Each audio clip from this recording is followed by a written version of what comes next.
This is the view that they have. The system itself is racist because it was formed under the conditions of racism by people who didn't know that they were racist and falsely believed that they were objective, where objectivity, in the words of the now famous author Robin DiAngelo, is something that we should consider neither possible nor desirable.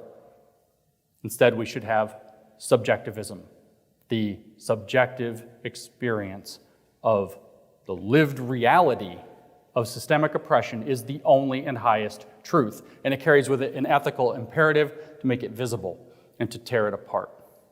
So I'll give you an example within critical race theory. Critical race theory is very famous. I know some of you will have heard this example. I've given it a number of times. Too lazy to think of another one. I mean, it works, right? You just keep doing the same thing. So this is how critical race theory, since it's so popular, you need to understand, this is how it analyzes the situation.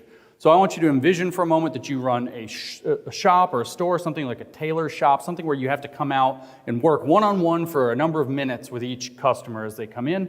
And through whatever set of circumstances, you're working alone that day, you're behind the counter, the bell rings, the door opens, and in very short order, 2 people enter before you can react, but not in a way where you have the impression that they're together. They just happen to arrive roughly at the same time, and one of these people is white and one of these people is black. You're the only one there, so you have to make a zero-sum decision of who you help first, the white person or the black person. Now, the fundamental assumption of critical race theory is that these systems of power are immanent. They are everywhere. They are always. They are permanent. And they bear on every social interaction, every phenomenon. They are present in everything. That is the fundamental operating assumption of critical race theory. So the question, as our friend Robin DiAngelo put it, is not, did racism take place? It is, how did racism manifest in that situation? That's a quote. She's given this quote multiple times, both in writing and in speech. The question is not, did racism take place, but how did racism manifest in that situation? Racism is to be assumed. So you now have your choice. Anybody in here want to go to the white person first? What a shock. Not a single one. Bunch of racists. So you're racist. You're all racists. You're all racist. Do you know why you're racist? Because you think black people can't be trusted to be left alone in that store for a few minutes while you help another customer. You think they might steal something. Or maybe you actually wanted to help the white person. You really did. But you didn't want to be seen helping a white person first, so you had to perform. You had to pretend that you're anti-racist. Your decision was riddled with racism. The question was not, did racism take place? It was, how did it manifest in that situation? And it's that you don't trust black people and you wanted to get them out. You racist. Anybody want to pick the white person now? Still no. Amazing. Pause. Think about what that means. Nobody wants to pick the white person first. That's the very definition of bias, by the way. Every single one of you somehow intuit that in this new world, a colorblind choice was wrong. None of you want to help the white person first. Well, that's good, because that would be racist too, by the way.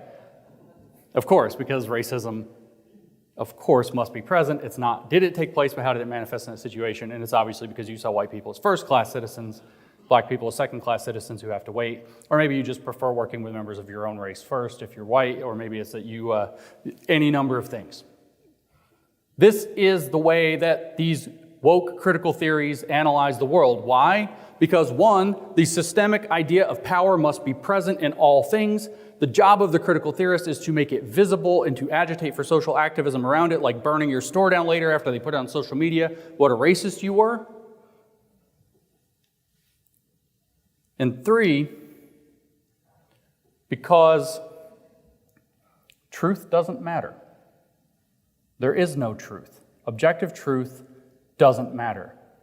Even if we were to ask, well, what was your motivation? Why did you choose as you chose? Doesn't matter.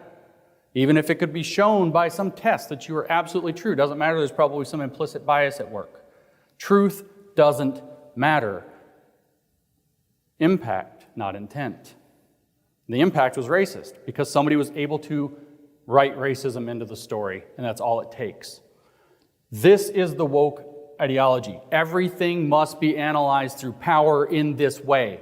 In other words, everything must be reduced to a simple understanding, a cartoonish understanding of systemic power that thinks that everything that happens intentionally must have racism in it, and that everything that happens that produces disparate outcomes, even if we can find no evidence of racism, must be the result of racism that is tucked somewhere in all the cracks and corners.